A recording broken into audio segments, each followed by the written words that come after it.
You don't like it, doesn't mean you have to accept it. Move in. Take action. Take action. What I get out of that story, though, is confidence. If you are confident and sure of yourself, then you're going to get through it.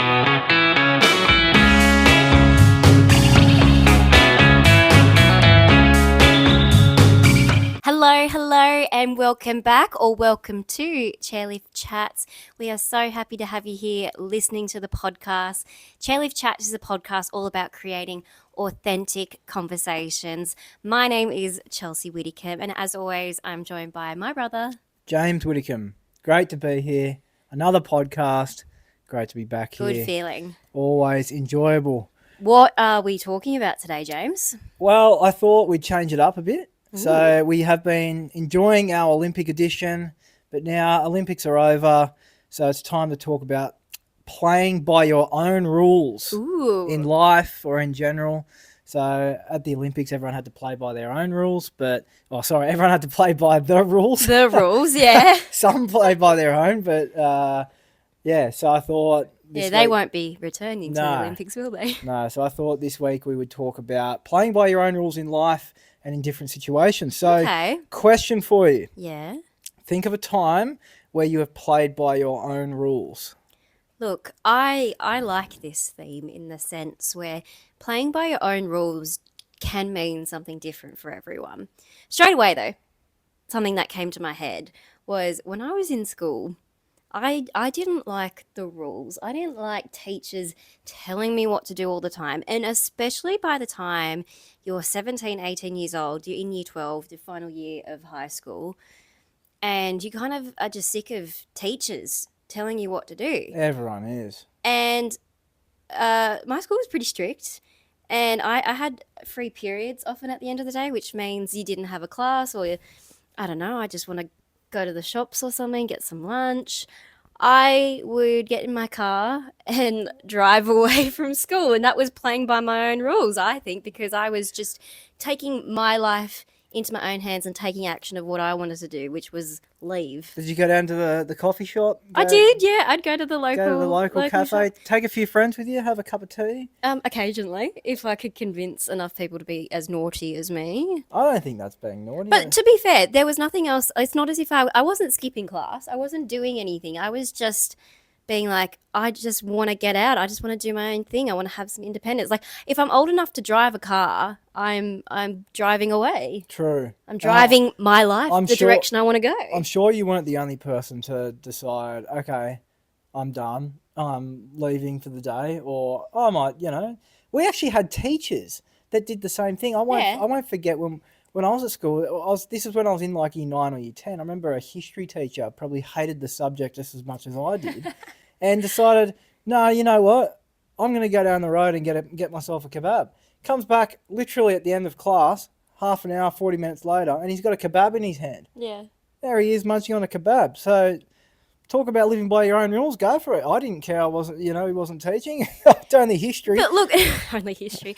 I think it comes to just a matter of like, sometimes school would be so serious and like, this right here, this is the whole trajectory for the rest of your life.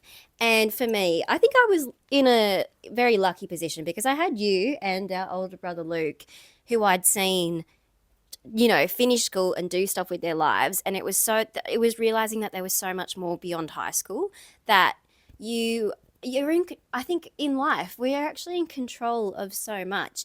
And it's when you realize that power that you have, that you can start playing life by your own rules.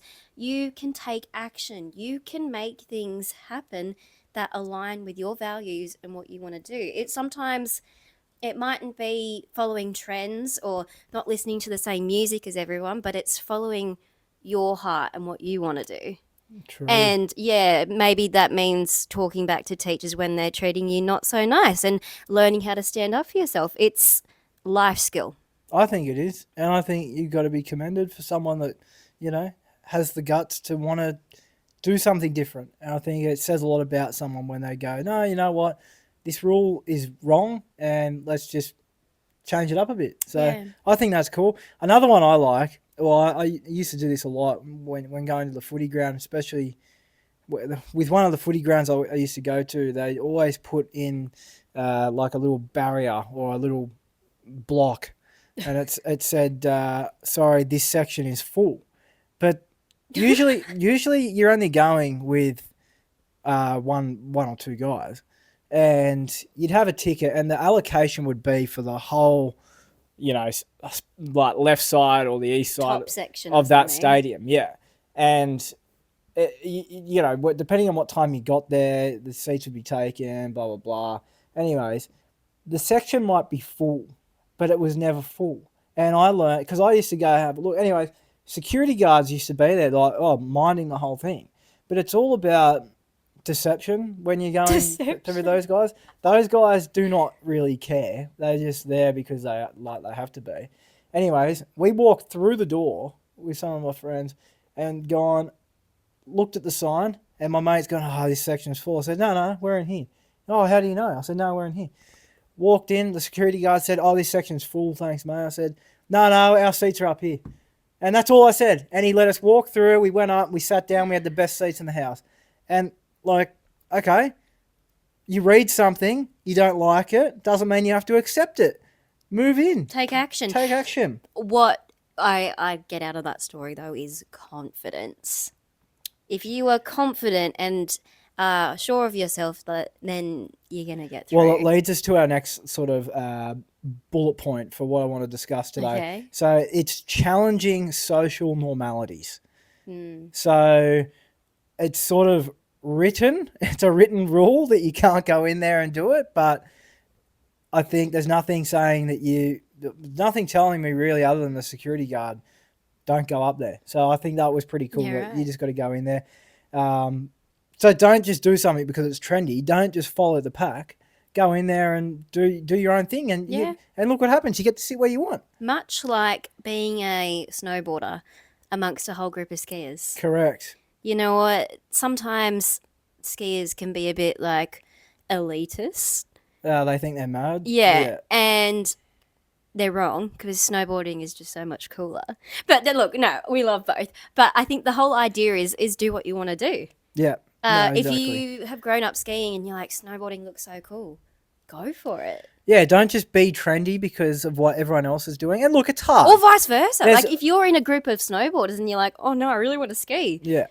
It's hard to go against the grain, but... And look, sometimes people just want to fit in and they just want to go with the grain. And I don't see anything wrong with that, but I feel like challenging social normalities is a very powerful thing. And I know I've always been one where if there's been something a little bit more unique or different, I've always wanted to follow that path rather than just go where the water takes you, go with the traffic, I'm always that guy that wants to do something different.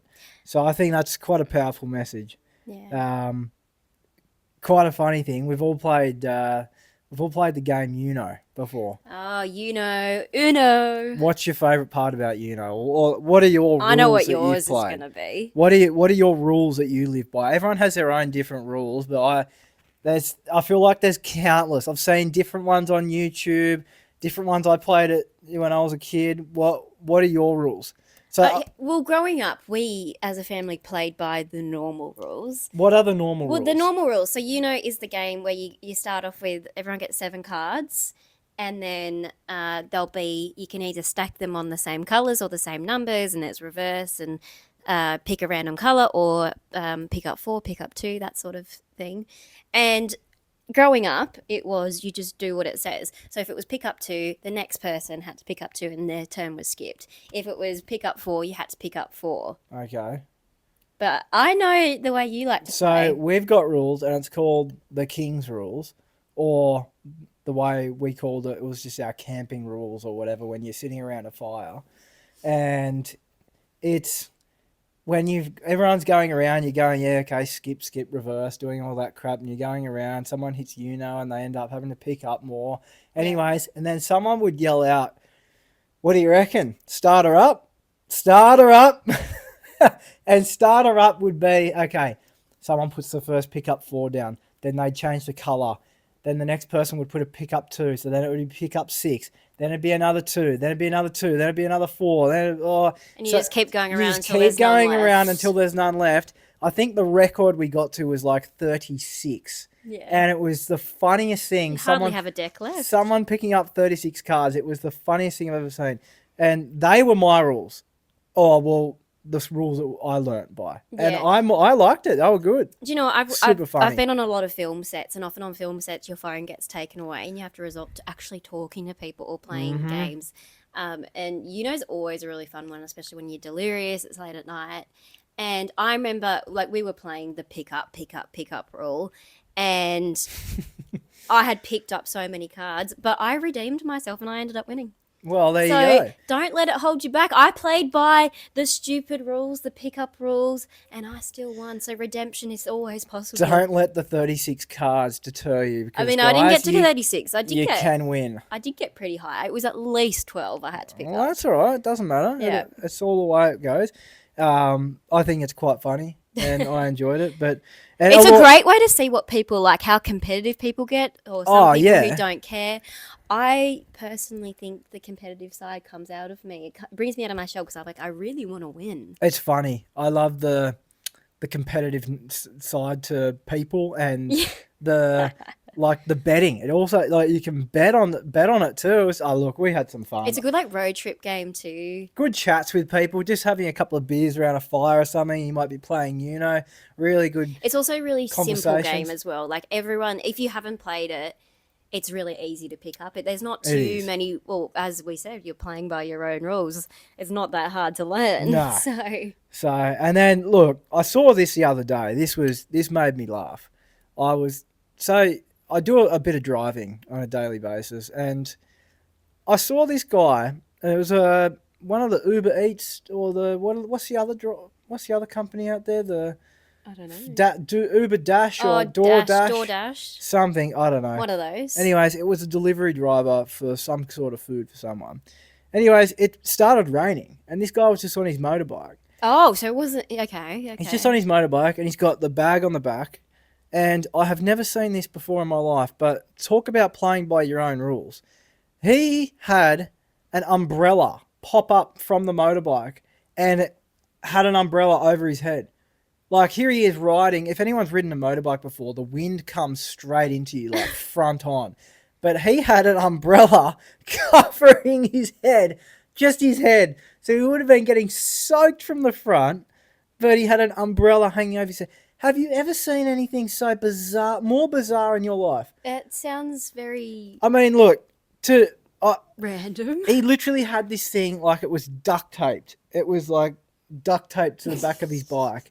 And I'm going, this is the funniest thing I've ever seen in my life. Have you ever seen anything more bizarre? Like, It actually seems like a random product. Oh, you probably won't get this I don't know if reference. it was illegal or not. Like, sure, it's just a roof, I suppose, but it was flapping around in the wind. I'm like, it was doing nothing. It was so pointless. But, look, he was happy. Was it for style? Well, maybe. I mean, look, I thought it was a great idea. High fashion, Why maybe. not? Just Or couture. drive around with a cool bike, a cool motorbike with an umbrella.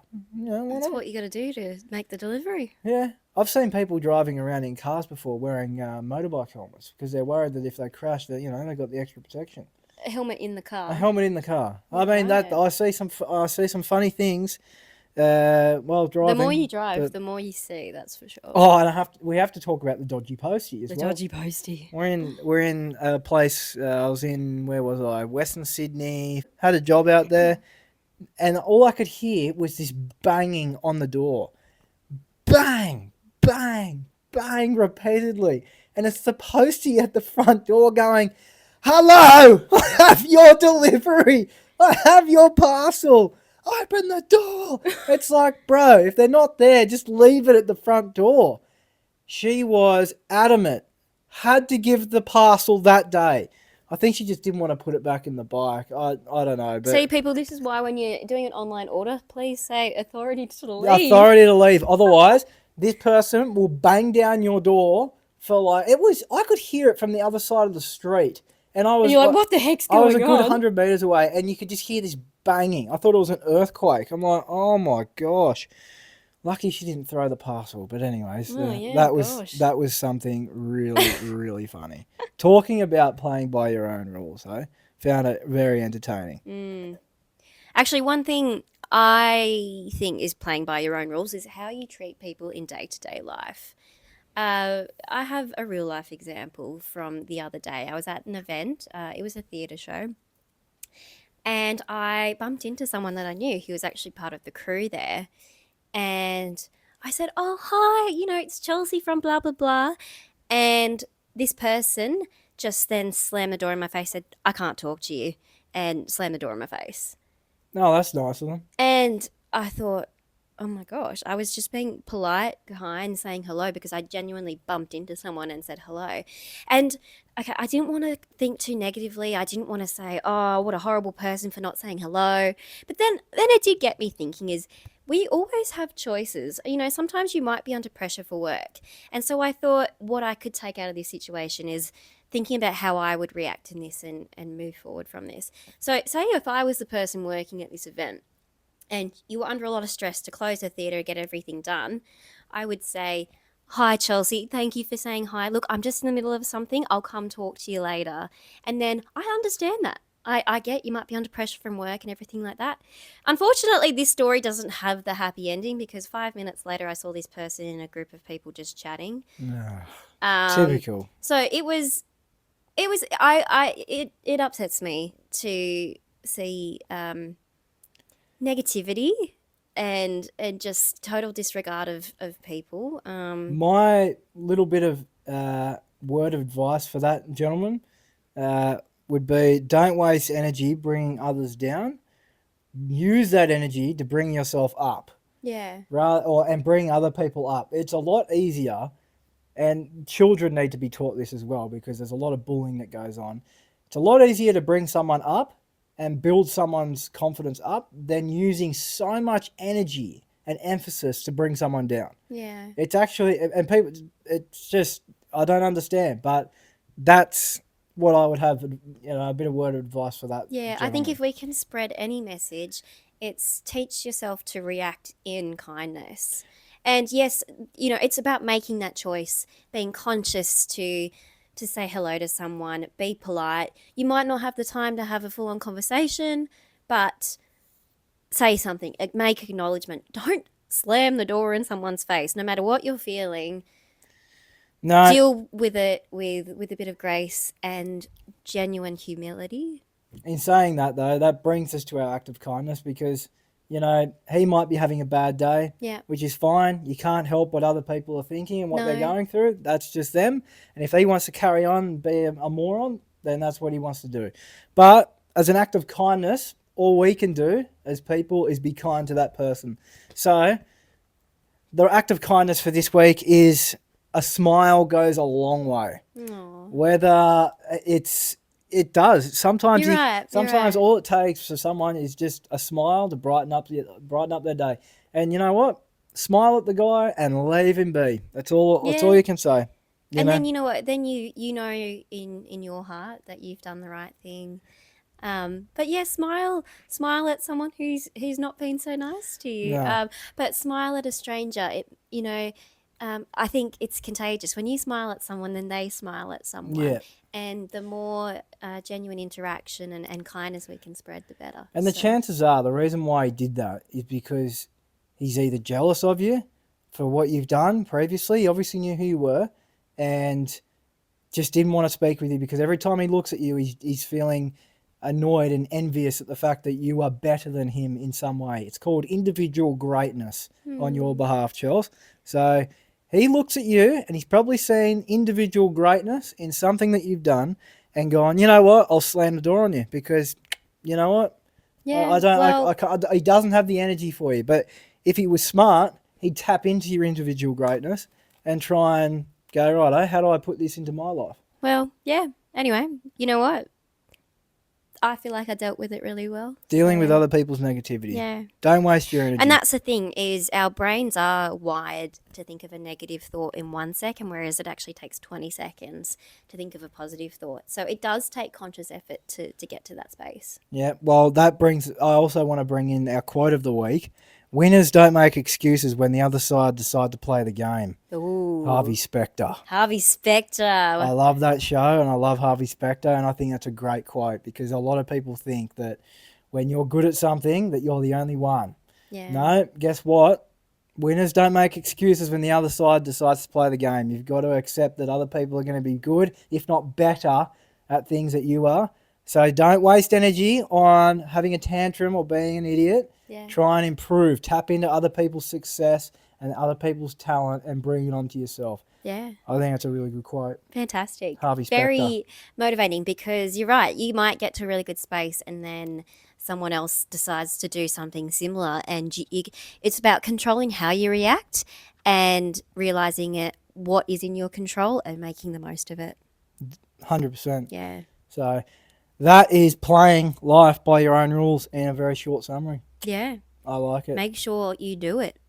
So that leads us to the end of our podcast. So it's great to always do a podcast with you, Chels. Hope Thanks, you've enjoyed it. Please go to our socials, Facebook, Instagram, and YouTube. Have a listen, have a watch, subscribe, and we'll see you on the next one.